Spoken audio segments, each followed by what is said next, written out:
Hello दोस्तों, कैसे हैं आप सब। मैथ मंत्रा क्लास में आप लोगों का स्वागत है। दोस्तों आज हम जा रहे हैं नंबर सिस्टम, जितने भी हमने पढ़े थे अभी तक, जितने भी हमने नंबर सिस्टम को देखा है, आज हम पूरा A to Z पूरे नंबर सिस्टम का रिवीजन कर लेंगे। ठीक है, एक ऐसी क्लास जिसमें सब कुछ आपको मिल जाएगा कम समय में। आप लोगों को सब कुछ मिल जाएगा बहुत ही कम समय, 40 से 45 मिनट में पूरी की पूरी ये क्लास आपको नंबर सिस्टम जीरो से लेकर जहाँ तक अभी तक हम लोगों ने पढ़ा है सारी चीज़ों को क्लियर कर दिया जाएगा हम लोग। ठीक है, मिलके आइए आज हम लोग देखते हैं नंबर सिस्टम। दोस्तों हम लोग नंबर सिस्टम में सबसे पहले नंबर की डिफिनीशन देखे थे, जो हमारा पहला वाला वीडियो सबसे पहले वाला था, या जो हमारा बेसिक वीडियो था जो हमने आपको पढ़ाया था सबसे पहले नंबर सिस्टम में। हमने दोस्तों पढ़ाया था सबसे पहले संख्या पद्धति। संख्या पद्धति में दोस्तों हम लोगों ने पढ़ा था सबसे पहले संख्याओं के बारे में। ठीक है, तो आइए आज हम लोग देख लेते हैं संख्याओं के बारे में, उसके बाद आगे चलते हैं। जो भी चीज़ें हम लोगों ने देखी थी एक एक करके बारी बारी सारी चीज़ों को जल्दी से देख लेते हैं। ठीक है, आइए अपने मैटर पे चलते हैं। सबसे पहले दोस्तों आते हैं क्या हम प्राकृतिक संख्या। प्राकृतिक क्या होती है, प्रकृति क्या होती है। प्रकृति में कोई भी चीज़ जो दोस्तों एक से शुरू होती है, जीरो से नहीं शुरू होती। ठीक है, अब एक से शुरू होने का क्या मतलब है, या कोई भी चीज़ तो उसको एक मार्कर कहेंगे या फिर एक व्हाइट बोर्ड कहेंगे, जीरो तो कहेंगे नहीं। तो जो संख्याएं एक से शुरू होती हुई अनंत तक जाती हैं उसको क्या कहते हैं, उसको कहते हैं प्राकृतिक संख्या। ठीक, जो एक से शुरू होती हुई अनंत तक जाती हैं। ठीक है, सारी चीज़ें आपको बोर्ड पे लिखी मिलेंगी, बस आप लोग इसको एक बार ध्यान से देखिएगा और हम जितना बता रहे उतना सुनिएगा। ठीक है, उसके बाद आप लोगों को सारी चीज़ें क्लियर हो जाएंगी। ठीक, उसके बाद फिर दोस्तों हम आते हैं सम संख्या पे। सम संख्या वह संख्याएं होती हैं जो दो से कट जाए, जैसे 2, 4, 6, 8, 10, जो दो के पहाड़ा में आए, जो दो के टेबल में आए। ठीक है, जो दो के पहाड़े में आए, दो के टेबल में आए। और दोस्तों दो क्रमागत सम संख्याओं का अंतर हमेशा क्या होता है, दो। जैसे कि 2 और 4, तो दो का अंतर क्या हुआ, 4 - 2, 2 हुआ। ठीक, इसी तरह होते हैं विषम संख्या। विषम संख्या क्या होती है, विषम संख्या वह संख्याएं होती हैं जो दो से नहीं कटती हैं। ठीक है, जो दो से नहीं करती हैं, जैसे कि 1, 3, 5, जो दो के पहाड़ा में नहीं आती हैं। और इसमें भी क्या है दोस्तों, दो क्रमागत विषम संख्याओं का अंतर क्या होता है, हमेशा 2 होता है। ठीक, इसके बाद हम आते हैं भाज्य संख्या पे। यहाँ पे थोड़ा जल्दी जल्दी आज चला, क्योंकि रिवीजन किया रहा जा रहा है ना, जल्दी जल्दी चल रहा है। आप लोग अगर धीरे धीरे वाला वीडियो पहले पढ़े होंगे, आप लोग डिस्क्रिप्शन बॉक्स में दोस्तों जाकर के उसको देख लेंगे। ठीक है, लिंक पे जाकर के आप लोग क्लिक करेंगे तो आप लोगों को पूरा वीडियो मिल जाएगा। ठीक, अब हम आते हैं भाज्य संख्या। भाज्य संख्या क्या होगा, जिसके कम से कम 3 गुणनखंड हो। 3 गुणनखंड हो, जैसे कि दोस्तों सबसे छोटी जो भाज्य संख्या होती है वो होती है 4।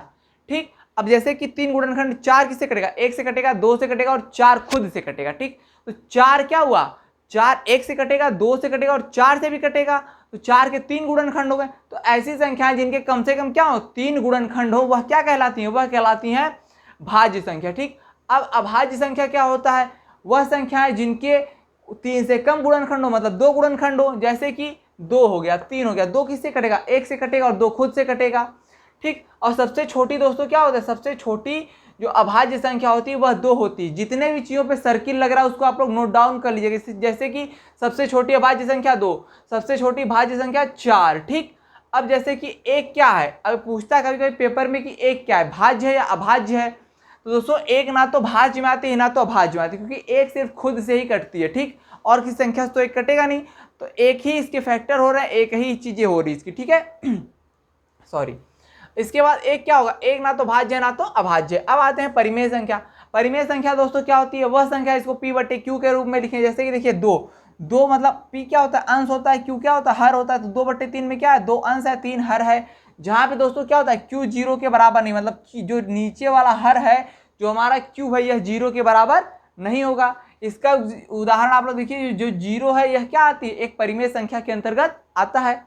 ठीक, एक अपरिमेय संख्या जिसको P/Q के रूप में ना लिख सकें, और जहाँ पे Q क्या हो, 0 के बराबर ना हो। Q यहाँ पे भी 0 नहीं, Q यहाँ पे भी 0 नहीं। ठीक है, जैसे इसका उदाहरण देखिएगा, पाई। पाई क्या होती है, पाई एक होती है अपरिमेय संख्या। ठीक, अब दोस्तों इसके बाद आते हैं पूर्ण संख्याओं पे। पूर्ण संख्या क्या होती है, पूर्ण मतलब सब कुछ ले लें, तो क्या करेंगे, प्रकृति के आगे, प्रकृति संख्या के आगे एक 0 लगा देंगे। 0 से लेकर के धन अनंत तक चलने वाली संख्याएं क्या होती हैं, पूर्ण संख्या होती है। अब आते हैं पूर्णांक। पूर्णांक में क्या होता है दोस्तों, जितने भी सारी चीजें आती हैं वो सब क्या होती हैं, पूर्णांक होती हैं। लेकिन आप वो फ्रैक्शन में ना हो, भिन्न में ना हो। जैसे कि माइनस अनंत से लेकर के प्लस अनंत तक चलने वाली सारी संख्याएं क्या होती हैं, हमारी एक पूर्णांक होती हैं। और दोस्तों भिन्न क्या होता है, देख लीजिएगा, भिन्न क्या होता है, भिन्न मतलब किसी भी अंश कैसे, एक सेब है इसके दो टुकड़े हो गए, एक और दो, इसको हम क्या लिखते हैं 1/2, मतलब एक सेब के दो टुकड़े, तो क्या हुआ एक पूर्ण अंश का जितने टुकड़े होते हैं उसको नीचे लिख के रूप में लिख देते हैं, उसी को हम क्या कहते हैं, उसी को हम कहते हैं भिन्न। ठीक है, तो सारी चीज यहाँ पे थी नंबर सिस्टम की जितनी भी परिभाषाएं थी। ठीक है, इतना हो गया। आइए इसके बाद आगे चलते हैं, इसका स्क्रीनशॉट ले लीजिए अगर आप लोगों ने अभी तक वीडियो नहीं देखा है तो एक बार ये जो सारी चीजें हैं ये आपको पूरा बहुत मदद करेंगी आगे चल करके। ठीक है, जल्दी से ले लीजिए। हाँ, तो यहाँ तक हम लोगों ने नंबर की दोस्तों डिफिनीशन देख ली थी। ठीक है, नंबर की परिभाषाएं हो गई थी। अब हम आते हैं सम विषम पे। ठीक है, इसका देखते हैं। अब देखिए एक ही साथ देख लेते हैं तीनों चीज़ें। यहाँ पे देखिए बोर्ड पे तीनों चीज़ें लिखी हुई हैं और तीनों चीज़ों का एक एक एग्जाम्पल लिखा है। जैसे कि अगर साधारण प्राकृतिक संख्या दी हुई है, जैसे साधारण का मतलब क्या दिया हुआ, 1 2 3 4 5 6 ऐसे करके दिया हुआ है, तो उसका सम हम कैसे निकालते हैं। उसके लिए सूत्र होता है दोस्तों n कोष्टक में n धन 1/2। अब n का मतलब जैसे कि 1 से लेके देख लिया 45 तक जैसे संख्या निकालनी, इसका सम निकालना है। ठीक है, तो क्या हुआ, सबसे बड़ी बात जो लास्ट नंबर होता है, ये जो अंतिम जो दोस्तों नंबर होता है, अंतिम जो नंबर होता है वो हमारा होता है n। ठीक है, अंतिम नंबर क्या होता है, वो n होता है। तो n क्या हो गया 45, फिर क्या n + 1, तो 45 + 1/2। ठीक, तो 45 + 1 क्या होगा 46। देखिए 2 से 46 कटे क्या होगा 23। अब 23 से आप लोग 45 में गुणा करेंगे तो क्या मिलेगा 1035। तो अगर साधारण तरीके से सम निकालने को दे दे तो ये सूत्र। अब दे अगर देखिए क्या दे, अगर दे दे कि वर्गों का सम, अगर संख्या के वर्गों का दोस्तों सम दे दे तो उसके लिए क्या होता है, देखिए n + 1 तो सबके में है, n + 1 तो सबके में, यहाँ पे भी है, यहाँ पे भी है, यहाँ पे भी है। ठीक है, तो n + 1 हो गया। इसमें लास्ट में क्या जुड़ा है 2n + 1/6। अब ये जो अंतिम अक्षर होता है, अंतिम जो शब्द होता है, अंतिम अंक होता है वही n होता है। तो n क्या हो गया 10, तो 10 × 10 + 1 n धन 1 मतलब 10 धन 1, फिर कोष्टक में 2n मतलब 2 × n मतलब 2 × 10 धन 1। तो क्या हो गया 10 दूनी 20 और 1 21, 10 और 1 11/2। अब देखिए यहाँ से इसको काटा जाएगा, तो जो भी काट पीट के हल करने दोस्तों आएगा 385। आप लोग इसको सॉल्व करेंगे तो आप लोगों को क्या मिलेगा, आप लोगों को मिलेगा 385।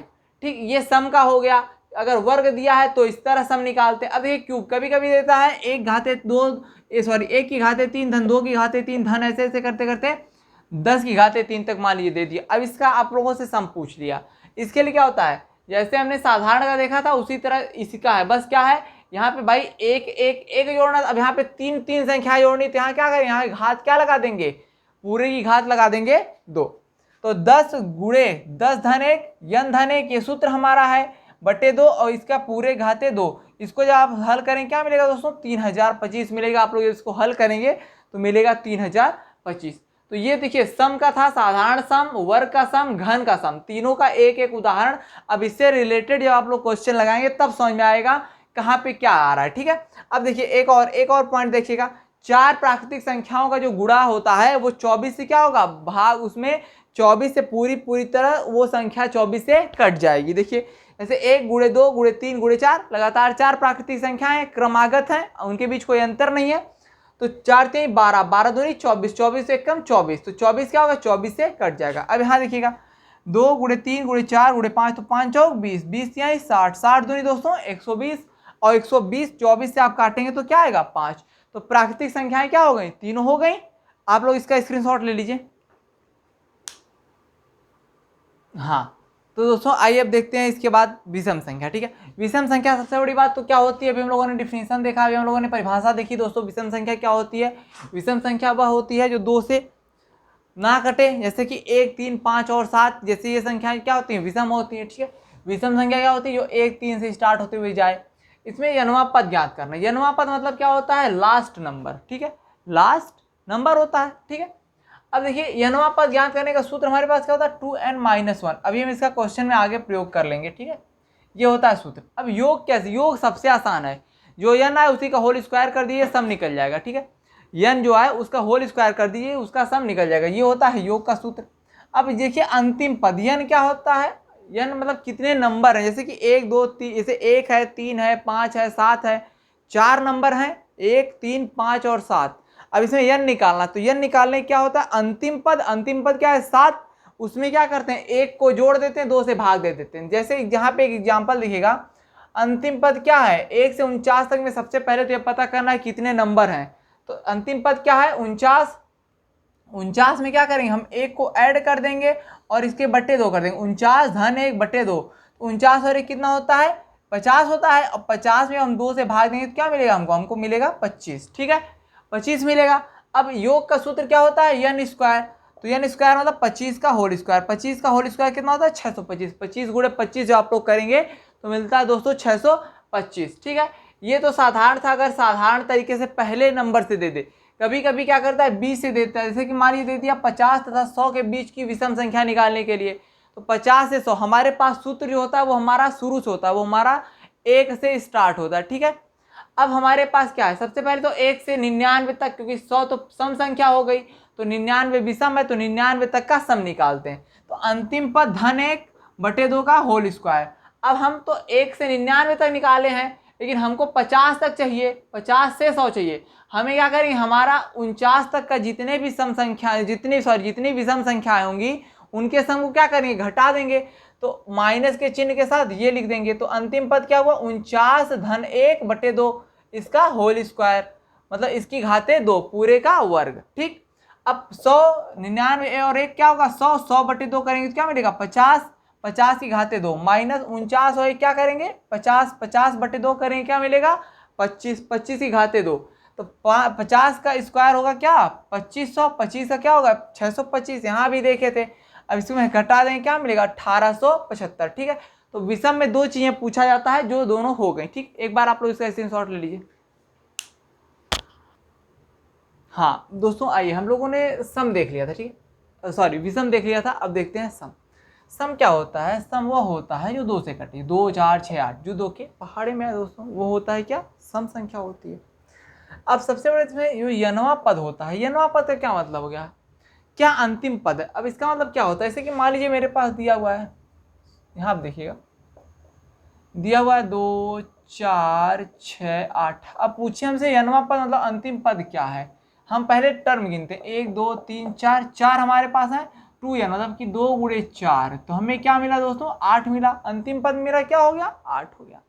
यनवा पद अगर पूछ रहे तो 2n सूत्र होता है। ठीक है अब योग है, योग का देखिए सबसे सही सूत्र है यन कोष्टक में यन धन 1, यन कोष्टक में यन धन। अब यन क्या है अंतिम पद है, हम लोगों ने देखा है यन अंतिम पद है।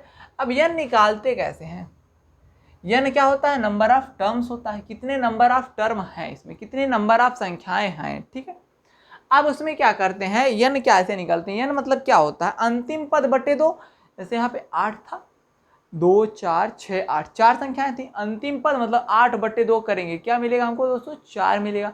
यन क्या हो गया 4 हो गया। अब देखिए जैसे कि एग्जाम्पल दिया हुआ है 2 से लेकर के 2 4 6 से लेकर के 58 तक की संख्याओं का सम हमसे पूछ रहा है। ठीक है हम क्या करेंगे 58 अंतिम पद बटे 2 करेंगे, क्योंकि हमें नंबर निकाले कितने नंबर ऑफ टर्म्स हैं, तो 58 बटे 2 होगा 29। अब फार्मूला सूत्र हमारा होता है यन कोष्टक में यन धन 1, यन मतलब 29 और यन धन 1 29 धन 1, तो 29 गुणे 30 मिलता क्या दोस्तों 870 मिलता है। ठीक है ऐसी चीजें ऐसी ही पूछी जाती थी कि सम से विषम से गैपिंग वाला ही क्वेश्चन पूछा था, प्राकृतिक संख्या बहुत कम पूछा जाता है। ठीक है अब देखिए क्या होगा, ये पहला तरीका, ये दूसरा तरीका। जैसे मान लीजिए कि 50 से 100 के बीच में दोस्तों पूछ ले, सम संख्याओं का योग ज्ञात करना है। अब सॉरी अब 50 से 100 मतलब हमें हमारा फॉर्मूला क्या होता है कि पहले नंबर से लेकर के, हमारा बीच से कोई फॉर्मूला नहीं होता, हमारा होता है शुरू वाला फॉर्मूला। शुरू वाले फॉर्मूले क्या मतलब है, हमें 2 से ऐड करना पड़ेगा। और ध्यान दीजिएगा यहाँ 100 नहीं लेते हैं, 100 तक लिया है, 100 से पहले वाली संख्या लेंगे, 100 को नहीं लेंगे क्योंकि 100 तो सम है, 100 को नहीं लेंगे, 100 से पहले वाली संख्या लेंगे। तो 2 से लेकर के हम कहाँ तक चलेंगे 98, 98 सम है। अब देखिए शुरू से 50 तक तो घटाएंगे भाई, हमको जहाँ से पूछा उतना ही हम लेंगे और उससे पहले वाला हम क्या करेंगे घटा देंगे। तो 2 से 50 तक के सम को हम घटा देंगे, तो क्या होता है अंतिम पद हमें नंबर ऑफ टर्म से निकालना है, तो 98 बटे 2 49, 2 से 98 तक में 49 टर्म ऐसे हैं, 49 ऐसी बार संख्या आएंगी जो 2 से कटेंगी। और देखिएगा 2 से 50 तक में 25 ऐसी संख्याएं आएंगी जो 2 से कटेंगी। अब दोनों में हमें घटाना है, यहाँ घटाने का चिन्ह लगा हुआ है, हमारा सूत्र है यन यन धन 1, तो 49 गुणे 49 में एक जोड़ेंगे क्या होगा 50, माइनस 25, 25 में एक जोड़ेंगे क्या होगा 26, क्योंकि यन धन 1 है, तो 49 गुणे 50 क्या होगा 2450, 25 गुणे 26 होगा 650। दोस्तों हमको घटा देंगे इन दोनों को, आएगा हमारा 1800। ठीक अब देखिए कभी कभी क्या पूछता है, कभी सॉरी पसीना इतना देख रहे हैं, गर्मी इतनी। अब देखिए क्या है, वर्ग है। वर्ग हो तो क्या करते हैं, वर्ग होगा तो ये फॉर्मूला लगाते हैं। फॉर्मूला आप लोग नोट डाउन कर लीजिएगा, इसका हम अगले क्वेश्चन, जब हम क्वेश्चन लगाएंगे तब हम इसको देखेंगे, क्योंकि इससे क्वेश्चन नहीं पूछा जाता, कभी भी वर्ग से बहुत कम पूछा जाता है। ठीक है, अक्सर पूछा क्या था, इसी तरीके के क्वेश्चन पूछे जाते हैं। ठीक है दोस्तों, तो आज के रिवीजन में हम लोगों ने कम समय में सब कुछ लगभग देख लिया, सम विषम का योग, प्राकृतिक संख्या का योग और नंबर्स की परिभाषा। ठीक है, तो आज इतना ही रखते हैं। इतनी चीज़ें दोस्तों हम लोगों ने देख ली हैं। अब जो अगला हमारा क्लास होगा, जो बची हुई चीज़ें हैं उसको हम लोग क्लियर कर लेंगे। ठीक है, यहाँ तक आप लोगों को कोई डाउट तो नहीं होना चाहिए। इससे पहले की जो वीडियो पढ़ी हुई उसमें सारी चीज़ें डिटेल से दी हुई हैं, एक बेसिक से दोस्तों दे करके एक पूरी चीज़ें नॉर्मली एक एक पॉइंट, एक एक अक्षर दिया हुआ है, एक एक पे 4 एग्जाम्पल हम लगवाए हैं, उसको आप लोग एक बार दोस्तों देख लीजिएगा। ठीक है, तो बताइए आप लोगों को क्लास कैसी लगी। ठीक है, जैसा होगा कमेंट बॉक्स में जरूर कमेंट करिएगा, और जो भी डाउट हो आप लोगों का उसमें जरूर आप लोग एक बार पूछिए। ठीक है, तो नेक्स्ट क्लास में हम लोग उसको क्या करेंगे, उसको हम लोग एक बार डिस्कस कर लेंगे। ठीक है दोस्तों, इसको एक बार कर लीजिए। अगर अच्छा लगा हो चैनल को सब्सक्राइब कर दीजिएगा, शेयर कर दीजिएगा। ठीक है, नेक्स्ट क्लास में मिलते हैं। Thank you class.